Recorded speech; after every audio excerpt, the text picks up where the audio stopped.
모두를 위한 모두를 향한 모두의 궁금증 훅 인터뷰. 검찰이 삼성 이재용 부회장을 불구속 기소했습니다. 이로써 1년 9개월의 수사는 마무리됐습니다. 이 사건과 관련해서 검찰 수사심의위원회가 열렸어요. 수사도 하지 마라, 불기소해라 이렇게 권고했는데 검찰 수사팀이 2달 동안 수사 내용과 법리를 전문가들한테 물어보고 재검토했답니다. 그래서 오늘 기소했습니다. 검찰이 밝힌 공소사실과 기소 이유 그리고 앞으로 재판 전망 짚어보겠습니다. 김기식 더미래연구소 정책위원장 모셨습니다. 안녕하세요. 예, 안녕하세요. 고생 많으셨습니다. 예. 오늘 드디어 검찰이 기소를 했습니다. 예. 이렇게 어려운 일이었을까요? 예, 제가 금융감독 원장으로 취임한 게 2018년 4월 1일인데요. 2018년 4월에 근데 언제 잘렸죠? 4월 15일 날 제가 이제 그 사임을 했는데요. 잠깐만요. 언제 취임했다가 언제? 네, 보름 정도 있었습니다. 보름 동안, 이 짧은 기간 동안 김기식 금감위원장은 엄청난 일을 해냅니다. 그 중에 하나가 삼성 관련 일입니다. 예, 제가 취임했을 때 바로 이 삼성바이오로직스 그 사건이 제한테 보고가 올라왔고 1년 동안의 조사가 있었는데 제가 조사 결과를 받아본 다음에 이걸 왜 결론을 안 내리냐. 네. 그래서 이제 분식회계라고 결론을 내리고 그에 따른 이제 조치를 바로 이제 실행을 했죠. 네. 그리고 그런 제 결정이나 금감원의 이런 조치 과정은 삼성도 이미 그때 충분히 네. 알고 있었고 그래서 이미 그때부터 언론 작업들은 다양하게 이루어졌죠. 그렇죠. 그래서 저는 보름밖에 금감위원장을 못했다고 이렇게 보는 사람이에요. 제가 이게 김기식 위원장이 금감위원장에서 이제 어디 모 관계기관한테 전화를 받습니다. 전화를 받아가지고 이제 그만둬야 된다고 하는 전화를 받을 때 제가 옆에 앉아 있었어요. 중국집이었는데 그때 제가 그 란자 완스와 완자를 한 집 먹을 때 아니 그때 이제 선관위에서 그런 결정을 했다고 해서 예 그때 주진애 기자랑 같이 저녁 먹고 있었는데 제가 저 선관위 결정 듣자마자 청와대 전화해서 지금은 뭐 옳고 그른 문제는 나중에 따질 문제고 선관위가 그렇게 회신을 했다면 물러나는 게 맞다 이렇게 결정했었죠. 저는 삼성의 힘이 이렇게 세가지고 그래서 삼성에 대해서 얘기를 해서 금감원장한테 그걸 하는데 영향이 있었다고 보는 사람이어서 그랬습니다. 그리고 나서도 그래서 그 이후에 2018년 11월에 금융위원회 산하 증권선물위원회가 분식회계 의혹으로 삼성바이오로직스를 고발합니다. 금감원에서 네. 그다음에 금융위로 간 거죠. 예, 지난한 과정이었죠. 네. 그러니까 사실은 18년 5월 초에 그 금감원에서 이제 사실상 분식회계로 결론을 내고 네. 그걸 이제 그 삼성에 통보하고 이제 제재심의위원회 절차를 시작하고 나서 한 6개월 이상 제재심의위원회 특히 이제 금융위원회 증권선물위원회에서 당시 금융위 쪽에서는 이게 이제 분식회계는 맞는데 고의냐 아니냐 하면 안 된다고 중과실이냐를 네. 갖고 굉장히 논란이 있어서 수차례의 제재심의위원회와 그 증권선물위원회 거친 끝에 결론적으로는 이제 고의적인 회계 분식이 있었다고 결론을 냈고 고의 회계 분식이면 당연히 고발하도록 되어 있었기 때문에 네. 고발이 이루어졌죠. 그 6개월의 과정도 굉장히 지난해서 사실은 그 중간에 삼성 관계자의 제보와 어쨌든 그 소위 증거 문건 제출 이런 것들이 사실은 이제 그런 이제 반격에 대해서 다시 역전할 수 있었던 계기였는데 그러고 나서 고발이 되고 나서도 지금 1년 9개월을 끌었으니까 정말 엄청난 시간이 소요된 거죠. 삼성이 아니었으면 뭐 거의 불가능했었던 일이라고 생각하는데 그 이후에 이제 뭐 삼성에서 수사를 하다가 증거인멸로 구속되고 또 다른 부분으로 삼성 직원들은 계속 구속이 됐습니다. 많은 사람들이. 그런데 이재용 부회장에 대한 구속영장도 청구됐다가 기각이 됐는데 근데 기소도 하는데 굉장히 2달이나 걸렸어요. 예, 사실은 이제 구속영장이 기각되는 과정도 이제 저로서 납득할 수가 없는 게 이제 판사가 그 범죄 혐의의 사실관계는 소명이 되는데 증거가 이미 충분히 확보됐으니 영장을 기각하고 법정에서 다퉈라 이렇게 얘기를 한 거죠. 그러니까 증거가 확보됐으니까 영장 발부하지 않는다 이런 게 사실은 이런 분식회계 사건에서는 뿐만 아니라 기업 사건에서는 굉장히 이례적인 거죠. 사실은 증거를 확보하는 게 어려운데 증거는 확보됐으니 구속하지 마라라고 하는 것도 좀 이례적인 결정인데 그때 만약 구속이 됐다면 지난 몇 달 동안의 과정은 없었을 텐데 이런 이제 그게 불필요한 갈등 과정이 그렇죠. 없었을 텐데. 네, 예. 근데 그 이후에 자 구속영장이 기각됐습니다. 네, 조금 이유가 조금 약간 판사님의 이유가 조금 이상하다 이런 비판이 있었는데 그 이후에 갑자기 검찰 수사심의위원회가 네, 생겼어요. 네, 네. 거기서 이재용을 수사하지도 말고 그다음에 기소하지도 말라는 권고가 있었어요. 예, 그러니까 영장이 청구될 때부터 그 영장이 기각되는 과정을 거치면서 이제 그 물밑에서 활동하던 삼성이 이제 내놓고 이제 언론 작업뿐만 아니라 이제 수사심의위원회 회부를 신청함 등 아주 공세적으로 나왔죠. 예. 근데 이제 그거는 달리 이야기하면 이제 사법 처리가 임박했다라는 위기감과 함께 만약에 기소되면 유죄가 될 거고 유죄되면 이제 집행유예는 없다 이런 이제 절박함들이 이런 삼성의 공격적인 어쨌든 그 언론 플레이라든가 대응을 낳았다고 봐야 되고요. 그거에 영향받아서 수사심의위원회에서는 이제 수사 중단, 불기소 이런 결정을 했습니다만 사실은 좀 어처구니가 없는 거죠. 사실 이번 기소 결정은 너무나 당연한 결정이고 오히려 이렇게 시간이 끌어진 게 더 이상한 문제인데요. 사실 그때 수사심의위원회에서 불과 한 몇 시간 정도 회의해가지고 그걸 결정을 했는데 사실은 그분들이 무슨 분식회계나 이런 문제의 전문가도 아닌데 네. 금감원에서 결정을 할 때도 제재심의위원회 또 금융위원회 증권선물위원회가 검찰에 부활할 때도 증선위라고 하는 전문적인 외부 자문기구에서 소위 회계 문제나 분식회계 문제에서 대한민국의 최고의 전문가들이 모여서 며칠에 걸쳐서 수차례 회의를 해서 결론을 고의적 분식회계다라고 결론을 내린 건데 똑같이 외부 자문위원들이에요. 그런데 소위 검찰 단계에서 회계 문제의 전문가도 아닌 스님이나 언론인 이런 분들이 또 행정학자 이런 분들이 모여서 불과 몇 시간의 회의를 해서 이거는 수사가 잘못됐다 이런 결론 자체가 삼성이 갖고 있는 우리 사회에 있어서 이른바 오피니언 리더 계층에 대한 이 광범위한 영향력을 오히려 보여준 거라고 봐야죠. 네. 막판까지 변수가 있었는데 이 삼성 수사를 진두지휘했던 수사팀장 이복현 부장검사가 인사이동됐어요. 네. 그리 인사이동 이제 인사이동 됐다는 그 발령이 나고 나서 바로 기소하고 떠나게 됐는데 이거는 그 이번에 재판 공소 유지에 좀 영향을 미치지 않을까요? 예, 저는 사실은 지난주에 이복현 부장이 이제 지방으로 발령 나는 걸 보면서 좀 아쉽긴 했습니다만 이복현 부장하고 같이 오랜 기간 삼성 수사를 담당했던 의정부 형사부에 있었던 김영철 부장이 서울중앙지검 특별공판 2팀장으로 팀을 신설하면서 발령 내는 걸 보면서 기소 하기 위한 준비 작업이구나라고 저는 스스로 해석을 했고요. 예. 실제로 아마 김영철 부장이 이재용 기소 이후에 공판을 전담해 가면서 물론 이제 이복현 부장도 지원을 할 수 있겠습니다만 김영철 부장 책임하에 아마 공판이 진행되지 않을까 이렇게 보고요.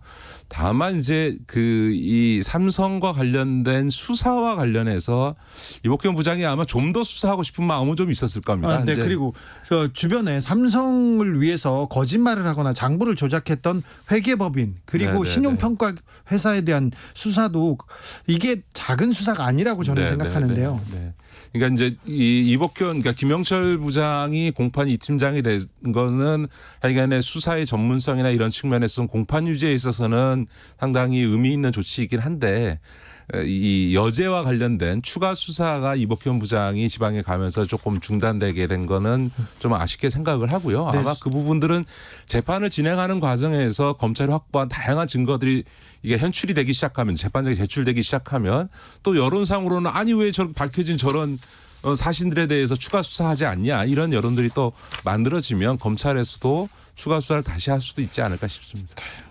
그 여론 잘 안 만들어질 거예요. 삼성이잖아요. 네. 그 얘기도 해보겠습니다. 이복현 부장이 보통 이렇게 크고 중요한 수사를 한 사람이면 인사이동을 하더라도 수도권 주변에다 이렇게 배치하고 이 공소유지 재판을 치르게 하는데 너무 멀리 갔어요.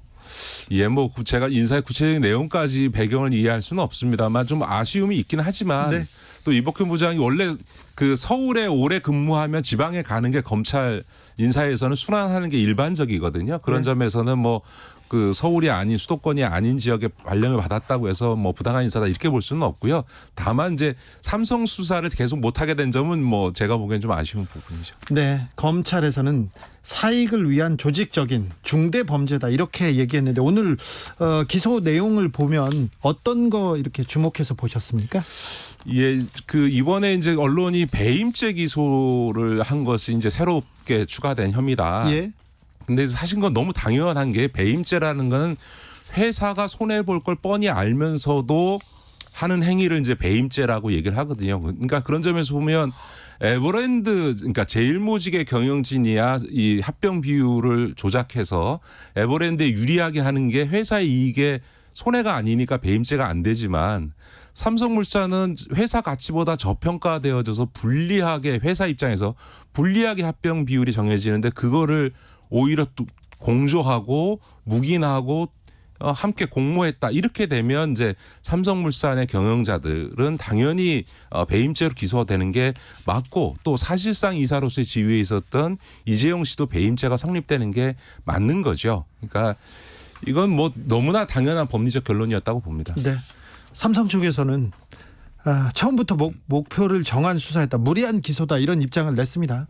아니 그 목표를 정하고 뭘 한 거는 삼성이죠. 그러니까 2012년부터 이재용 승계를 목적으로 해서 이 일련의 과정이 진행된 게 맞고요. 그러니까 예를 들어서 지금 삼성 집의 핵심은 삼성전자인데 그 삼성전자의 지분을 이건희 씨나 이재용 부회장이 지금 채 3%도 안 갖고 있거든요. 결국은 삼성물산과 삼성생명이 갖고 있는 지분이 중요한데 삼성생명의 지분은 이제는 뭐 오히려 팔아야 되는 입장이니까 삼성물산을 중심으로 지배력을 확보해야 되고 이재용 씨 입장에서는 삼성물산의 지분이 없으니까 자신이 지분이 많은 에버랜드 제일모직하고 삼성물산을 합병하면서 이제 삼성전자를 지배할 때 이 삼성 통합된 삼성물산의 지분을 최대한으로 많이 갖게 하기 위해서 이제 이런 분식회계나 주가 조작이 이루어진 겁니다. 근데 이게 2012년도에 이른바 지문권에서부터 기획이 됐다고 하지 않습니까? 네. 그거를 이제 정황적으로도 보여줄 수 있는 게 이게 분식회계라는 게 그 여러 가지가 이루어집니다. 그 중에 하나가 삼성 바이오로직스가 가지고 있었던 그러니까 바이오 에픽스라는 자회사가 있는데 그 회사에 대한 미국 회사인 바이오젠의 콜옵션을 의도적으로 숨겨서 공시하지 않습니다. 왜냐하면 그래야만 바이오로직스의 지분 가치가 올라가서 에버랜드에 유리한 거거든요. 근데 네. 그 행위가 2013년, 14년도에 있었던 미공시 행위가 그대로 확인이 됩니다. 그리고 이 점에 대해서는 그 증권선물위원회에서도 고의냐 뭐 중과실이냐라고 논쟁할 때도 이 미공시에 대해서는 분명한 이건 고의적 분식회계다라는 결론이 났는데 네. 그런 이제 소위 고의적인 미공시 행위가 13년부터 이루어졌다는 것 자체가 이미 이 승계 과정이 2012년 그 문건에서 기획한 대로 아주 체계적으로 이루어졌다라고 하는 또 하나의 정황 물증이라고 할 수 있는 거죠. 이재용 부회장을 비롯해서 최지성, 김종중 전 미전실 사장은 동양대 이사장이에요 현재. 네.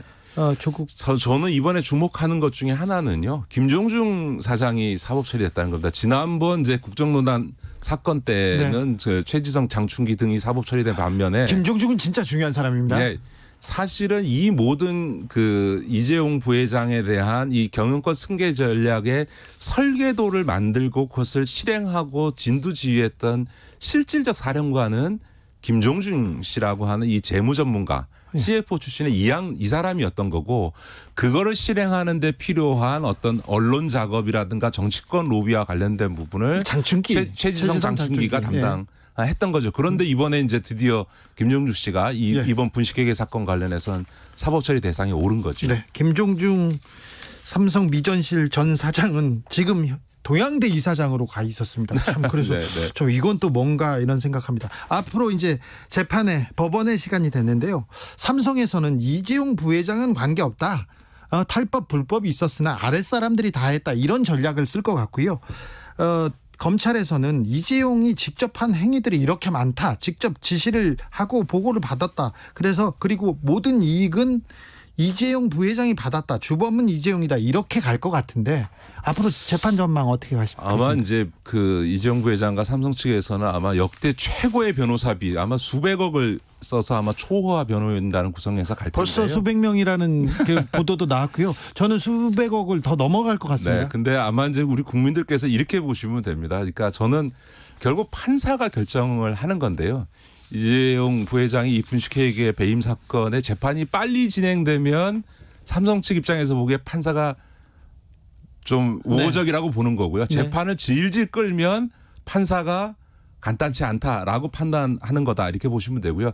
그럴 경우에 삼성이 쓰는 수법은 뭐냐면 재판을 질질 끌어서 판사가 보통 2년마다 교체됩니다. 네. 그래서 만약에 유죄를 할 것 같으면 재판을 끌어서 담당 재판부가 교체될 때까지 아마 시간을 끌어갈 거다. 법조계에 이런 말이 있습니다.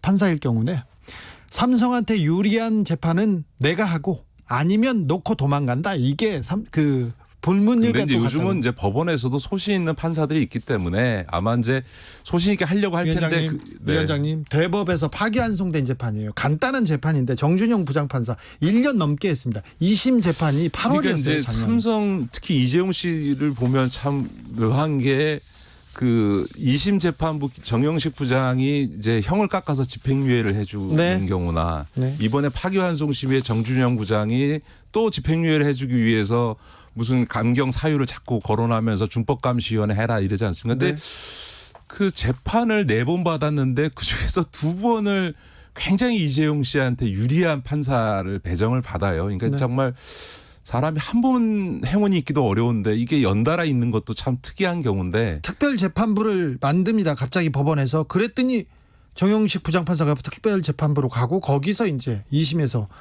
내주죠. 바깥으로 석방을 하죠. 그래서 아마 이제 삼성은 갖고 있는 최대한의 법조계 인맥을 동원해서 이 사건에 대처를 할 겁니다. 저는 법리적으로나 증거관계로서는 이 사건 분식회계에서 무죄가 날 가능성은 없다. 이건 너무 명백한 유죄가 이고요. 과거 이제 대우조선해양이나 이런 분식회계 사건과 견주어 보더라도 분식회계 사건에서 이런 정도의 물증을 확보하고 이런 정도의 관계자의 진술이 나온 경우가 있었나. 저는 이렇게 보기 때문에 다만 우리 국민들 알다시피 삼성의 그 로비력과 인맥과 또 언론을 동원하는 힘이라고 하는 거는 뭐 우리가 다 확인하고 있는 거기 때문에 정말 국민들께서 이 재판 자체를 잘 주목해서 봐주셔야 되지 않을까 싶습니다. 재벌의 경영 투명성을 높이는 계기로 이번 사건이 굉장히 역사적으로도 주목받고 있다는 것 여러분도 좀 명심해 주시고. 저도 한 말씀만 좀 더 드리고 싶은 게 있는데요. 저는 이재용 부회장한테 하고 싶은 얘기가 있습니다. 하세요. 저는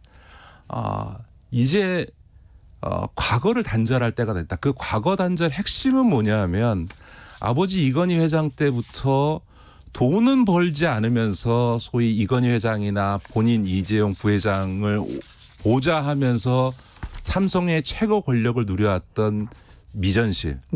과거 구조조정무부 전략기획실이라고 했던 이 소위 십상시에 해당하는 기업에 있을 필요가 없는 이 조직에 대한 의존도를 이제 버려야 된다.